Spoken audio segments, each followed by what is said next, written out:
महोत्सवों का देश कहलाते हमारे भारत में शिव जी की भक्ति के लिए श्रावण मास महत्वपूर्ण है।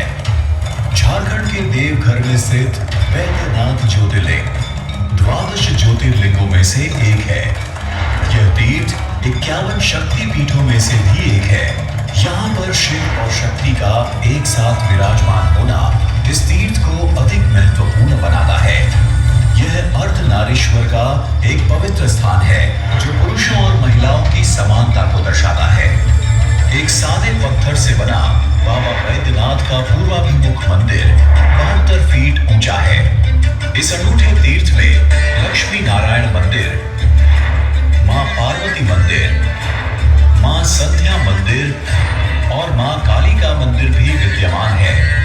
इस पवित्र भूमि में शिवलिंग की स्थापना श्री हरि अर्थात भगवान विष्णु द्वारा होली के शुभ दिन पर की गई थी। उस शुभ अवसर को आज भी हरिहर मिलन के रूप में मनाया जाता है। शहर में शोभा यात्रा का आयोजन होता है। भगवान श्री कृष्ण की मूर्ति को बाबा वैद्यनाथ के मंदिर में लाया जाता है। यह भारत का एकमात्र तीर्थ है जहां शिव जी को गुलाल भी अर्पण होता है। भारत के प्राचीन और अत्यधिक लोकप्रिय तीर्थों में से एक इस अद्वितीय तीर्थ में हर साल श्रावणी मेला लगता है। महीने भर चलने वाला श्रावणी मेला भारत में सबसे लंबे समय तक चलने वाले उत्सवों में से एक है। इस मेले में भारत भर से लाखों श्रद्धालु आते हैं। कांवरिया कहे जाने वाले यह तीर्थ यात्री सुल्तानगंज से गंगाजल लेकर बोल बम का जाप करते हुए 108 किलोमीटर की पदयात्रा करके वैद्यनाथ मंदिर पहुंचते हैं। देवों के देव महादेव को गंगाजल का अभिषेक करते हैं और 3 वर्ण वाले बेल पत्र चढ़ाते हैं। इस पवित्र यात्रा को पूर्ण करने वाले को अश्वमेध यज्ञ का पुण्य मिलता है। झारखंड के देवघर के भाग्य में ऐसे बेजोड़ तीर्थ का निमित्त बना था लंका नरेश रावण। एक पराक्रमी शासक और विद्वान रावण महादेव का अनन्य भक्त था।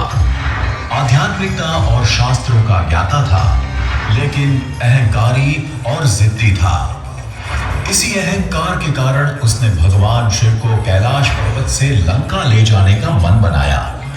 इसके लिए वह कठोर से कठोर तपस्या करने के लिए भी तैयार था। उसने अपना सिर शिव जी को अर्पण कर दिया। शिव जी ने उसे नया सिर दे दिया। उसने जब 10वीं बार अपने सिर का बलिदान दिया तब भगवान शिव उसकी तपस्या देखकर प्रसन्न हुए, उसकी इच्छा का स्वीकार किया, लेकिन एक शर्त पर। शिव जी की प्रसन्नता से स्वर्ग में हाहाकार मच गया। देवताओं ने भगवान विष्णु की मदद मांगी। शिव जी की शर्त यह थी कि अगर शिवलिंग को रास्ते में कहीं जमीन पर रखा गया तो फिर वो वहां से शिवलिंग को नहीं ले जा सकता। शिव जी के वरदान से प्रसन्न रावण लंका की तरफ चलने लगा। देवगण व्याकुल था। रावण के अधिक शक्तिशाली हो जाने के डर से चिंतित था। तभी भगवान विष्णु ने देवी गंगा का आह्वान किया और रावण के शरीर में प्रवेश करने को कहा, जिससे रावण को लघु शंका के लिए रुकना पड़े। कुछ समय पश्चात ही देवों की युक्ति सफल होती दिखाई दी, लेकिन रावण शिव जी का अनन्य भक्त था। वह जानता था कि लघु शंका के पश्चात बिना हाथ धोए शिवलिंग को छू नहीं सकता। उसने मदद के लिए आसपास देखा तो उसे एक चरवाहा दिखाई दिया, जो चरवाहे के भेष में भगवान विष्णु थे। चरवाहा शिवलिंग को उठाए रखने के लिए सहमत हुआ। रावण शीघ्र ही लौट आने की बात करके निकल पड़ा।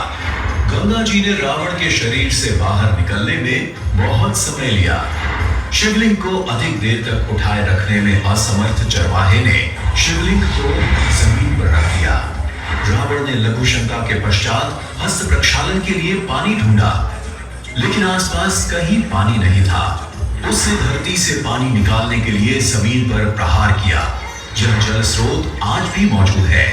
हस्त प्रक्षालन के पश्चात लौटने पर रावण ने शिवलिंग को जमीन पर देखा तो वह गुस्से से लाल पीला हो गया। उसने शिवलिंग को उठाने के लिए अपनी पूरी ताकत लगा दी, मगर शिवलिंग को उठा ना सका।